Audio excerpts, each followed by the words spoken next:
യേശുക്രിസ്തുവിൻ്റെ പരിശുദ്ധമായ നാമത്തിൽ എല്ലാ പ്രിയപ്പെട്ടവർക്കും മോർണിംഗ് പുതിയൊരു പ്രഭാത വചന ധ്യാനത്തിലേക്ക് സ്വാഗതം. എല്ലാവർക്കും എൻ്റെ സ്നേഹവന്ദനങ്ങൾ ആദ്യമായി ഞാൻ അറിയിക്കുന്നു.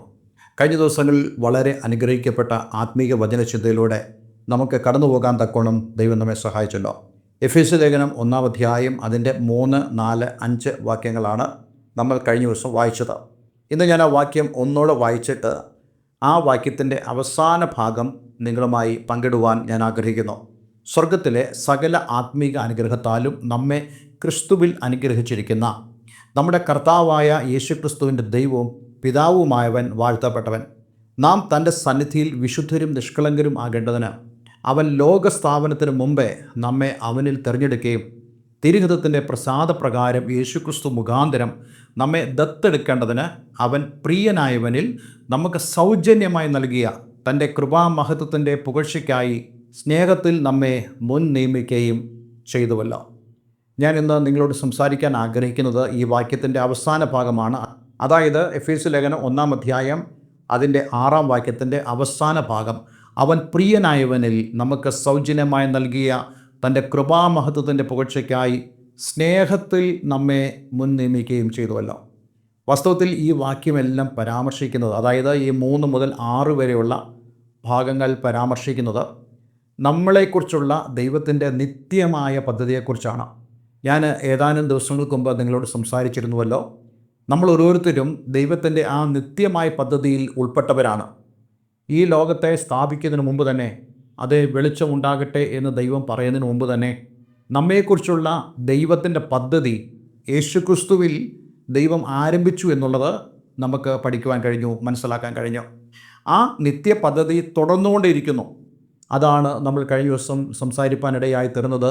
ദൈവം നമ്മെ മുന്നറിഞ്ഞു, മുൻ നിയമിച്ചു, വിളിച്ചു, നീതീകരിച്ചവരെ തേജസ്കരിക്കുന്നവനായ കർത്താവ്. ഇതാണ് ദൈവത്തിൻ്റെ നിത്യമായ പദ്ധതി. ഈ നിത്യമായ പദ്ധതിയിൽ വളരെ വ്യക്തമായി പറയുന്നു, കർത്താവ് യേശുക്രിസ്തുവിലാണ് നമ്മൾ അനുഗ്രഹിക്കപ്പെടുന്നത്. അതായത് നമ്മളിൽ യാതൊന്നും ദൈവം തരുന്ന അനുഗ്രഹത്തിന് യോഗ്യമായതില്ല. പക്ഷേ നമ്മുടെ പേർക്ക് കർത്താവായ യേശുക്രിസ്തുവിനെ പിതാവായ ദൈവം നിർത്തിയിട്ട് ആ അനുഗ്രഹങ്ങളെല്ലാം അവനിലൂടെ നമ്മിലേക്ക് കർത്താവ് നൽകുകയാണ് ചെയ്യുന്നത്. അതുകൊണ്ട് തന്നെയാണ് കർത്താവ് യേശുക്രിസ്തുവിനെ ഈ ഭൂമിയിലേക്ക് ദൈവം അയച്ചത്. പലപ്പോഴും പലരോടും, അല്ലെങ്കിൽ ബഹുഭൂരിഷം ക്രിസ്ത്യാനികളോടും ആളുകൾ ചോദിക്കുകയാണ്, എന്തിനു വേണ്ടിയാണ് കർത്താവ് യേശുക്രിസ്തു ഈ ഭൂമിയിൽ വന്നത് എന്ന് ചോദിച്ചു കഴിഞ്ഞാൽ നമ്മൾ വളരെ സിമ്പിളായിട്ട് പറയും, യേശുക്രിസ്തു എനിക്ക് വേണ്ടി ക്രൂശിൽ മരിക്കുവാനാണ് വന്നത്, എൻ്റെ പാപങ്ങൾക്ക് വേണ്ടി മരിക്കാനാണ് വന്നത്. പക്ഷേ നമ്മൾ ഈ ദിവസങ്ങളിൽ ഒരു തിരിച്ചറിവ് പ്രാപിക്കണം. കേവലം നമുക്ക് വേണ്ടി ക്രൂശിൽ മരിക്കാൻ വേണ്ടി മാത്രമല്ല യേശുക്രിസ്തു കടന്നു വന്നത്, മറിച്ച് അവനിലൂടെ ദൈവത്തിൻ്റെ സകല അനുഗ്രഹങ്ങളും, അതേ ആത്മീയമായ അനുഗ്രഹങ്ങൾ, എല്ലാ നന്മകളും, ആത്മീയമാകട്ടെ ഭൗതികമാകട്ടെ എല്ലാ നന്മകളും യേശുക്രിസ്തുവിലൂടെ നമ്മളിലേക്ക് പകരുവാനാണ് പിതാവായ ദൈവം യേശുക്രിസ്തുവിനെ ഈ ഭൂമിയിലേക്ക് അയച്ചത്. സാധാരണയായിട്ട് നമ്മൾ ചോദിക്കുന്ന ഒരു ചോദ്യമുണ്ട്, ദൈവം എന്നെ സ്നേഹിക്കുന്നെന്ന് എനിക്ക് എങ്ങനെ അറിയാം?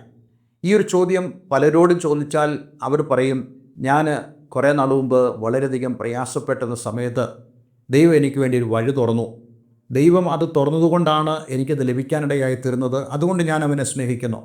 പലപ്പോഴും ഈ ആരാധനയുടെ വിഷയത്തിലും നമ്മൾ ദൈവത്തെ ശരിയായിട്ട് ആരാധിക്കാത്തതിൻ്റെ പ്രധാനപ്പെട്ട കാര്യം, നമ്മളുടേതായിട്ടുള്ള സ്വാർത്ഥപരമായ ആവശ്യങ്ങൾ ദൈവം നിറവേറ്റാത്തപ്പോൾ, അല്ലെങ്കിൽ ദൈവത്തിന് മറുപടി തരാത്തപ്പോൾ നമ്മൾ ചിന്തിക്കുന്നു, ഞാൻ എങ്ങനെയാണ് ദൈവത്തെ സ്നേഹിക്കുന്നത്? പലപ്പോഴും കൊടുക്ക വാങ്ങലുകളെ ആശ്രയിച്ചാണല്ലോ മനുഷ്യർ തമ്മിൽ സ്നേഹിക്കുന്നത്. അതുപോലെ തന്നെ ദൈവത്തെ മനുഷ്യൻ കാണാറുണ്ട്. പക്ഷേ വിശുദ്ധ തിരുവെഴുത്തുകളിലൂടെ അപ്പോസ്തലനായ പൗലോസ് തുടങ്ങിയതായ ദൈവത്തിൻ്റെ ദാസന്മാർ നമ്മളോട് പറയുന്ന വളരെ പ്രധാനപ്പെട്ട കാര്യം, നാം അവനെ സ്നേഹിക്കുന്നത് നമ്മളുടെ ഏതെങ്കിലും ഭൗതികമായ കാര്യങ്ങൾ അവൻ നിവർത്തിച്ചു തന്നു എന്നുള്ളതിൻ്റെ അടിസ്ഥാനത്തിലല്ല, മറിച്ച് ദൈവം തൻ്റെ സ്നേഹത്തിൻ്റെ ഏറ്റവും വലിയ പ്രകടനം നമ്മളിലേക്ക് തന്നു കഴിഞ്ഞു എന്ന് മാത്രമല്ല, ആ സ്നേഹത്തിലൂടെയാണ് നമ്മൾ ഇന്ന് ജീവിക്കുന്നത്. ഞാൻ ഇന്ന് നിങ്ങളോട് ഷെയർ ചെയ്യാൻ ആഗ്രഹിക്കുന്ന മറ്റൊരു വാക്യമുണ്ട്. ആ വാക്യത്തിലേക്കാണ് ഇന്ന് ഞാൻ നിങ്ങളെ പ്രധാനമായിട്ട് നയിക്കുവാൻ ആഗ്രഹിക്കുന്നത്. അത് നമ്മൾ ആദ്യം വായിച്ച വാക്യവുമായിട്ട് വളരെ ബന്ധമുള്ള വാക്യം തന്നെയാണ്. 1 യോഹന്നാൻ 4-ാം അധ്യായം അതിൻ്റെ 7 മുതൽ 12 വരെയുള്ള വേദഭാഗങ്ങൾ. അടുത്ത ഏതാനും ദിവസങ്ങൾ നമ്മൾ ഈ ഒരു ഭാഗത്തു നിന്നായിരിക്കും ദൈവവചനം ചിന്തിക്കുന്നത്. പ്രിയമുള്ളവരെ, നാം അന്യോന്യം സ്നേഹിക്കുക. സ്നേഹം ദൈവത്തിൽ നിന്ന് വരുന്നു.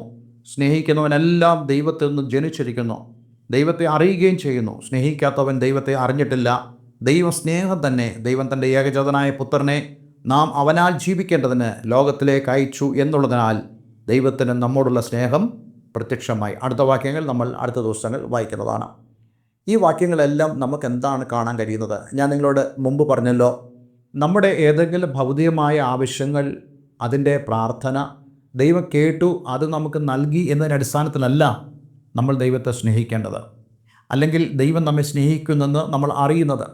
മറിച്ച് യോഹന്നാൻ 3:16 നമ്മൾ വായിക്കുന്ന പോലെ, തൻ്റെ ഏകജാതനായ പുത്രനിൽ വിശ്വസിക്കുന്നവൻ നശിച്ചു പോകാതെ നിത്യജീവന് പ്രാപിക്കേണ്ടതിന് ദൈവം അവനെ നൽകുവാൻ തക്കോണം ലോകത്തെ സ്നേഹിച്ചു. അപ്പോൾ ദൈവത്തിൻ്റെ ആ സ്നേഹത്തിൻ്റെ പാരമ്യം എന്ന് പറയുന്നത് യേശുക്രിസ്തുവിനെ നമുക്ക് നൽകുക വഴിയാണ്.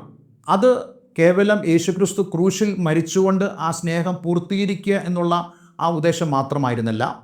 ഇവിടെ നമ്മൾ വായിക്കുന്നുണ്ട് 9-ാം വാക്യത്തിൽ, ദൈവം തൻ്റെ ഏകജാതനായ പുത്രനെ നാം അവനിൽ ജീവിക്കേണ്ടതിന് ലോകത്തിലേക്ക് അയച്ചു. നാം അവനിൽ ജീവിക്കേണ്ടതിന്, അതായത് നമ്മളുടെ ഇപ്പോഴത്തെ ജീവിതം, കർത്താവ് യേശുക്രിസ്തുവിനെ അറിഞ്ഞ ശേഷം നമ്മളിപ്പോൾ ജീവിക്കുന്നതായ ജീവിതം അവനിലൂടെയാണ്. അവനിലാണ് നമ്മൾ ജീവിക്കുന്നത്. അവനിൽ ജീവിക്കുക. മറ്റൊരു വാക്യത്തിൽ പറയുന്നുണ്ട്, അവനിലാണല്ലോ നമ്മൾ ജീവിക്കുന്നത്, അവനിലാണല്ലോ നമ്മൾ ആയിരിക്കുന്നത്, അവനിൽ നാം ചരിക്കുന്നു എന്ന് നമ്മൾ വായിക്കുന്നില്ലേ? അപ്പോൾ നമ്മുടെ ജീവനും നമ്മളുടെ എല്ലാം തന്നെ കർത്താവ് യേശുക്രിസ്തുവാണ് എന്നുള്ളതായ സത്യം നമ്മൾ ഒരിക്കലും മറന്നു പോകരുത്. ഞാൻ ഇപ്പോൾ നിങ്ങളെ ഒരു ഡയഗ്രം കാണിക്കാൻ ആഗ്രഹിക്കുന്നു. ആ ഡയഗ്രത്തിലൂടെ തന്നെ നമുക്ക് എങ്ങനെയാണ് യേശുക്രിസ്തുവുമായിട്ടുള്ള ബന്ധം എന്നുള്ളതാണ് ഞാൻ നിങ്ങളെ വരച്ച് കാണിക്കാൻ ആഗ്രഹിക്കുന്നത്. ഇപ്പോൾ ഈ സ്ക്രീനിൽ നമുക്ക് കാണുവാൻ കഴിയുന്നത് ഒരു triangle of faith and relationship എന്നുള്ള ഒരു ഡയഗ്രമാണ്. നമുക്കെല്ലാവർക്കും അറിയാം, ഒരു ത്രികോണം എന്ന് പറയുമ്പോൾ, അല്ലെങ്കിൽ ഒരു ഡയഗ്രം എന്ന് പറയുമ്പോൾ അതിന് 3 വശമാണുള്ളത്. ഈ ഡയഗ്രത്തിൻ്റെ ഏറ്റവും താഴെ 2 വ്യക്തികൾ നിൽക്കുന്നതായിട്ട് നമുക്ക് കാണാൻ കഴിയുന്നുണ്ട്. അതായത് 2 വ്യക്തികൾ തമ്മിലുള്ള ബന്ധം നോക്കൂ. അവർ എത്രത്തോളം അകന്നാണ് നിൽക്കുന്നത്, പക്ഷേ അവർ ഒരു തീരുമാനമെടുക്കുന്നു. ദൈവത്തെ സ്നേഹിക്കുവാൻ, ദൈവത്തെങ്കിലേക്ക് ചെല്ലുവാൻ, ദൈവത്തോട് പ്രാർത്ഥിക്കുവാൻ. അതേ, നമുക്ക് ദൈവത്തിൻ്റെ വചനത്തിൽ വായിക്കാൻ കഴിയുന്നുണ്ടല്ലോ, 2-3 പേർ എൻ്റെ നാമത്തിൽ കൂടി വരുന്നിടത്തൊക്കെയും അവരുടെ നടുവിൽ ഞാനുണ്ട് എന്നുള്ളത്. ഈ 2 പേർക്കും തമ്മിൽ നല്ല അറിവുള്ള ആളുകൾ തന്നെയാണ്. കാരണം അവർ ഒരേ നേർരേഖയിൽ തന്നെ കടന്നു വരുന്നു എന്നുള്ളത്. പക്ഷേ നമുക്കവിടെ ദർശിക്കാൻ കഴിയുന്നൊരു കാര്യം, ആ ബന്ധം വളരെ വീക്കാണ്. അതുപോലെ തന്നെ ആ ബന്ധം ഡിസ്റ്റൻ്റ് റിലേഷൻഷിപ്പാണ്, വളരെ അകന്നുള്ള ബന്ധമാണ്. പക്ഷേ അവർ തമ്മിൽ തീരുമാനിക്കുന്നു, നമുക്ക് ഒരുമിച്ച് പ്രാർത്ഥിക്കാം, ഒരുമിച്ച് ഒരു കൂട്ടായ്മയോടുകൂടെ ദൈവത്തിനടുക്കിലേക്ക് നമുക്ക് കടന്നു ചെല്ലാം. നോക്കൂ, അവർ ആ ഒരു തീരുമാനത്തോടുകൂടെ ദൈവത്തോട് അടുത്ത് ചെല്ലുവാൻ തീരുമാനിക്കുന്നു.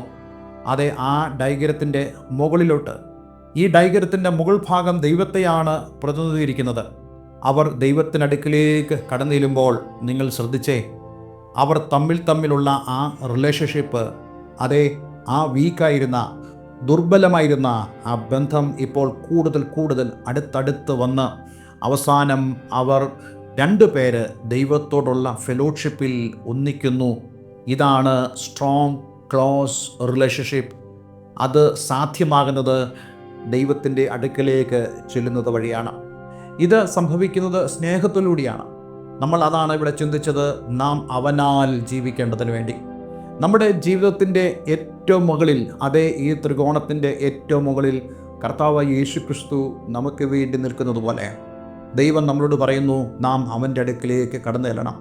2 പേര് ഐക്യമത്യത്തോടുകൂടെ ദൈവസ്ഥലിലേക്ക് കടന്നു ചെല്ലുമ്പോൾ വാസ്തവത്തിൽ സംഭവിക്കുന്നതാണ്, അവർ ദൈവത്തോടുള്ള ആ ഫെലോഷിപ്പിലേക്ക് കടന്നു വരുന്നു. നോക്കൂ, ഈ ഒരു ത്രികോണത്തിൻ്റെ ഏറ്റവും അടിവശത്ത് നിൽക്കുന്നവരായ ആളുകൾ മുമ്പ് അവരുടെ ബന്ധം വളരെ ദുർബലമായിരുന്നെങ്കിൽ ഇപ്പോൾ കർത്താവായ യേശുക്രിസ്തുവിലേക്ക് കടന്നു വരുന്നത് വഴി അവരുടെ ബന്ധം ഏറ്റവും ശക്തിമത്തായ ബന്ധമായി തീരുന്നു. നോക്കൂ, ഇതിനു വേണ്ടിയാണ് കർത്താവ് യേശുക്രിസ്തു നമുക്ക് വേണ്ടി ഈ ലോകത്തിൽ വന്നത്. എന്തിനു വേണ്ടിയാണ്? നമ്മെ അവൻ്റെ അടുക്കിലേക്ക് കൊണ്ടുവരുവാൻ, നാം ദൈവസ്നേഹത്തിൽ വസിക്കേണ്ടതിന് വേണ്ടിയാണ് നമുക്ക് വേണ്ടി കർത്താവ് യേശുക്രിസ്തു ഈ ഭൂമിയിലേക്ക് കടന്നു വന്നത്. ഞാൻ ഈ ഡയഗ്രം നിങ്ങളെ കാണിച്ചതിൻ്റെ പ്രധാനപ്പെട്ട കാരണം, ഈ ഒരു സന്ദേശം നിങ്ങൾ വളരെ നന്നായിട്ട് ഗ്രഹിക്കണം. കാരണം കർത്താവ് യേശുക്രിസ്തു നമുക്ക് വേണ്ടി ക്രൂശിൽ മരിച്ചു എന്നുള്ളത് കേവലം ആ ഒരു പ്രവൃത്തി മാത്രമല്ല. നമ്മെക്കുറിച്ച് കർത്താവ് യേശുക്രിസ്തു ഉദ്ദേശിച്ചത് നാം ഓരോരുത്തരും അവൻ്റെ അടുക്കിലേക്ക് കടന്നു എന്ന്. അതേ വെളിപ്പാട് പുസ്തകത്തിൽ നമ്മൾ വായിക്കുന്ന പോലെ ഞാൻ അവനോടും അവൻ എന്നോടും കൂടെ അത്താഴം കഴിക്കും. അതേ ആ ഫെലോഷിപ്പിലേക്ക് നമ്മൾ കടന്നു വരണം. അതുകൊണ്ട് ഇന്ന് ഈ വചനം കേൾക്കുന്ന പ്രിയമുള്ളവരെ, നമുക്ക് ഒരു തീരുമാനമെടുക്കാൻ കഴിയുമാറാകട്ടെ. ഞാനും നിങ്ങളും ഒരുമിച്ച് ദൈവത്തിൻ്റെ അടുക്കിലേക്ക് കടന്നു ചെല്ലുമ്പോൾ നമ്മളുടെ ഏറ്റവും ദുർബലമായിട്ടുള്ള ബന്ധം, നമ്മുടെ ഏറ്റവും അകന്നിരിക്കുന്ന ബന്ധം കൂടുതൽ അടുത്തു വരികയും അതേ ദൈവത്തോടൊപ്പമുള്ള ആ ഒരു പ്രത്യേക ബന്ധത്തിലേക്ക്, അതേ ഏദൻ തോട്ടത്തിൽ ആദമിന് ഹവയ്ക്കും ഉണ്ടായിരുന്ന അതേ ബന്ധത്തിലേക്ക് നമുക്ക് കടന്നു വരുവാൻ തക്കോണം ഇടയായിത്തീരും. അതിനുവേണ്ടി ദൈവം നമ്മെ സഹായിക്കട്ടെ എന്ന് ഞാൻ ആഗ്രഹിക്കുന്നു, പ്രാർത്ഥിക്കുന്നു. ഒരു നിമിഷം നമുക്ക് ദൈവസ്ഥലിൽ പ്രാർത്ഥിക്കാം. സ്വർഗീയപിതാവേ, ഇന്ന് ഞങ്ങൾ കേൾപ്പിച്ച വളരെ അനുഗ്രഹിക്കപ്പെട്ട സന്ദേശത്തിനായി സ്തോത്രം. ഈ വചനം കേൾക്കുന്ന ഏവരെയും ഞാൻ യേശുവിൻ്റെ നാമത്തിൽ അനുഗ്രഹിക്കുന്നു. കർത്താവേ, ഞങ്ങൾ ഇന്ന് ദൈവവചനത്തിലൂടെ പഠിച്ചതുപോലെ ഞങ്ങളുടെ ജീവിതം തമ്മിൽ അകന്നു നിൽക്കുന്ന ജീവിതമാണെങ്കിൽ ഞങ്ങൾക്കൊരിക്കലും ആ ദൈവത്തോടുള്ള ബന്ധത്തിൽ ആയിരിക്കാൻ കഴിയത്തില്ല. പക്ഷേ ഇപ്പോൾ ഞങ്ങൾ മനസ്സിലാക്കുന്നു, ഞങ്ങളുടെ ബന്ധങ്ങൾ ഏറ്റവും നല്ലതായി തീരുന്നത് ഞങ്ങൾ കർത്താവിനോട് കൂടുതൽ അടുത്തു വരുമ്പോഴാണ്. അതിനുവേണ്ടി എന്നെ കേൾക്കുന്ന പ്രിയമുള്ളവരെ അങ്ങ് സഹായിക്കണമെന്ന് ഞാൻ പ്രാർത്ഥിക്കുന്നു. പ്രാർത്ഥന കേട്ടതിന് നന്ദി. യേശു ക്രിസ്തുവിൻ നാമത്തിൽ തന്നെ. ആമേൻ, ആമേൻ. ഇന്നത്തെ വചനധ്യാനം നിങ്ങളുടെ ജീവിതത്തിൽ വളരെ അനുഗ്രഹപ്രദമായി തീർന്നു എന്ന് ഞാൻ വിശ്വസിക്കുന്നു. ദയവായി ഈ സ്ക്രീനിൽ കാണുന്ന ഫോൺ നമ്പറുകളിൽ എന്നെ വിളിക്കുക. അതേപോലെ തന്നെ ആത്മീയമായി കൂട്ടായ്മയ്ക്ക് നിങ്ങൾക്ക് ആഗ്രഹമുണ്ടെങ്കിൽ ഞങ്ങളെ വിളിക്കുക. എല്ലാവരും ദൈവം അനുഗ്രഹിക്കട്ടെ. Have A nice day. God bless you all.